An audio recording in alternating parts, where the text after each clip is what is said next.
CyberHub bunker and studio. You're tuning in to the CyberHub podcast.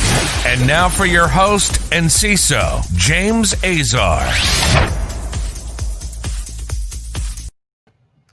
Hey guys, good morning. Happy Wednesday. What's going on, gang? I hope you're enjoying your week. January 13th, yesterday, the first patch Tuesday of 2021. We'll get right into that. But before we do, a few things. One, if you're tuning in right now, watching us live on LinkedIn, Facebook, YouTube, please make sure to subscribe to our show. We do appreciate it. Turn on the notification bell. Follow all of our social media pages as well. You'll see those there. We are in the month of January, and I issued a challenge called hashtag Infosec hires on LinkedIn. Get 10 people hired in the month of January through our social network, meaning people that are trying to break into cybersecurity, people that are trying to get started in the industry under the hashtag of Infosec hires. Proud to say 2 people have been hired thus far, so that's very, very exciting. So if you're looking for work or you know someone who is also looking for work, have them just post on LinkedIn under the hashtag Infosec hires. We share it. The post gets shared. People pay attention to it, and they get right into it. Today's show, by the way, folks, as we kind of get started, we don't want to forget to thank our loyal sponsors, Wistic and KnowBe4, for their support. Now, let's get right into today's show. But before we do that, I need a little bit of coffee. I hope you've got your little cup of Joe here. It's 9:03 a.m. Eastern Standard Time. I'm going to enjoy my little espresso here. It's a double. I'm going to need a double every morning going forward. So I've got breaking news, exclusive news coming here right at the end of today's episode. So you're going to want to listen to the very end. And if you're watching, you're going to want to watch it till the very end because I've got a huge SolarWinds update on today's show. Let's get started with Patch Tuesday and Microsoft's Defender bug that's actively being exploited as part of the SolarWinds breach that's been taking place since about a month ago that it's been discovered. So the Patch Tuesday for Microsoft addressed 83 total patches in total. 10 of those were critical bugs, one that's under active exploitation as we speak, and another publicly known in its January Patch Tuesday roundup of fixes. The most serious bug is the flaw in Microsoft Defender anti-malware software that allows remote attackers to infect targeted systems with executable code. Security experts are warning that Windows users who have not connected to the internet recently and received an auto update should patch right now. If you haven't patched this, very, very, very critical that you get this stuff patched. Also, publicly known bug fixed. Now, this is the second time that it's been fixed. This is CVE 2021-1648. The flaw is classified as an elevation of privilege bug and impacts the Windows print driver process SPL WOW64.exe. The bug was first discovered by Google and patched, but then they believed that the patch was actually insufficient and needed to be redone. That was done yesterday. There's been a bunch of additional critical bugs yesterday, including a remote code execution bug in Microsoft's Edge web browser. The vulnerability CVE 2021-1705 is a memory related and tied to the way the browser improperly accesses objects in memory.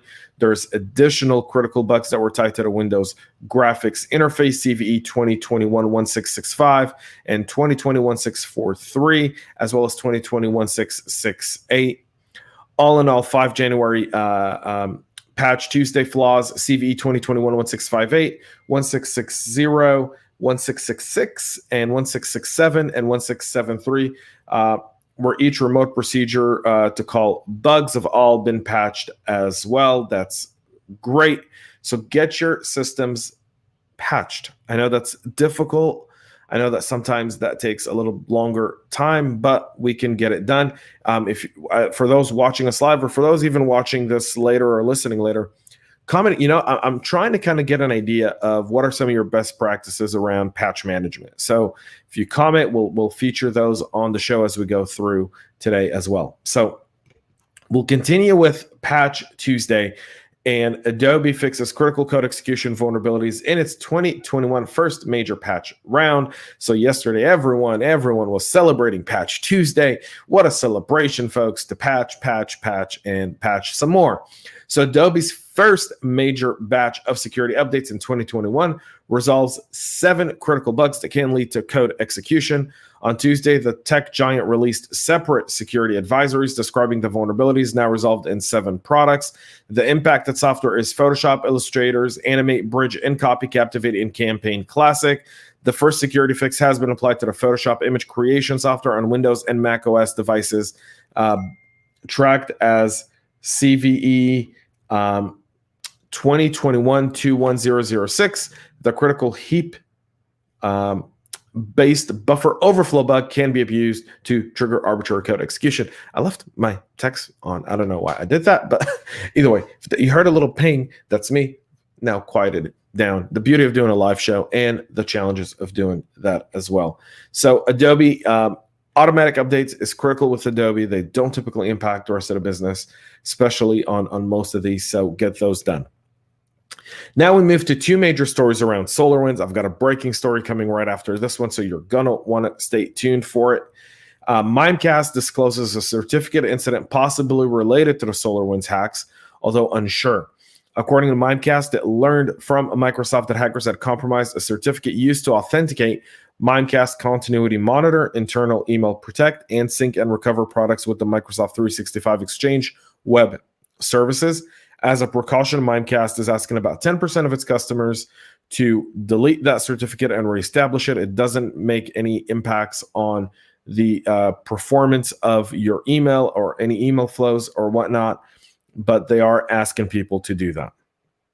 So that's critical. If you are a Mimecast customer and you're using them in your email, you want to be able to do that as well. And now, breaking story here. I haven't seen this anywhere. I was able to get my hands on it first, and it's tied with SolarWinds. So the threat actors behind the SolarWinds breach have now put up a website. I won't put the website up here, but they're selling data, and a ton of it. They're asking for $1 million for all leaked data that they can get their hands on. They're selling Windows, Microsoft source code and various Microsoft repositories for $600,000. Multiple source code and bug trackers.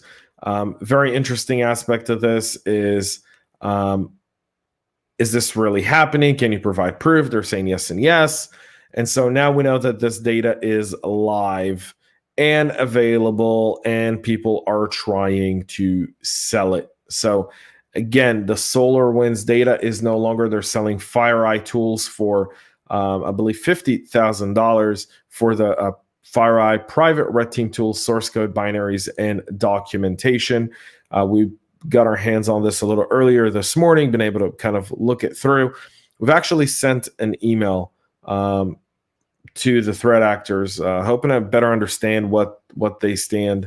And you know, I don't know that we want to understand the purpose. I think we just want to identify why sell the data. So everything's been said that the SolarWinds breach has been part of a nation state attack. Now this data is up for sale, which is typical of an APT that's trying to make money off of this. So a very interesting twist.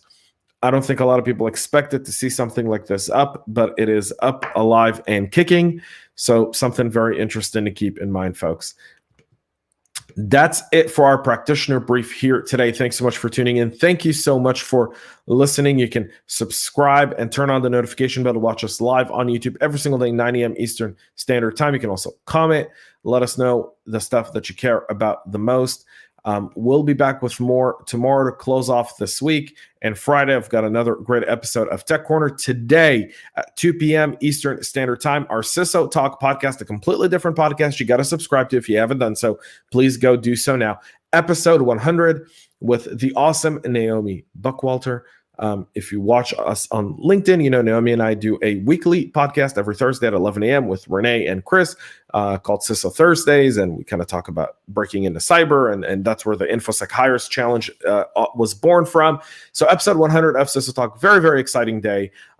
We'll be live at 2 p.m. Eastern Standard Time, so you want to make sure to go subscribe, tune in. We talk about our 2020 review and 2021 predictions, and a little bit of how to break into cyber as well. So a great episode. You'll want to tune into that. Also, 7 p.m. tonight, the Tech Town Square with Eddie and myself live here on LinkedIn, YouTube, and Facebook. So you can tune in to that, ask your questions, be part of the Town Square dialogue, open to all, as we review what's been going on for the last week or so with a lot of the tech giants. And we'll debate, is Silicon Valley dead, or is Silicon Valley just flexing a muscle ahead of a complete takeover? That and more is a lot more tonight, so you'll want to tune into that 7 p.m. Eastern Standard Time right here on our CyberHub podcast channels.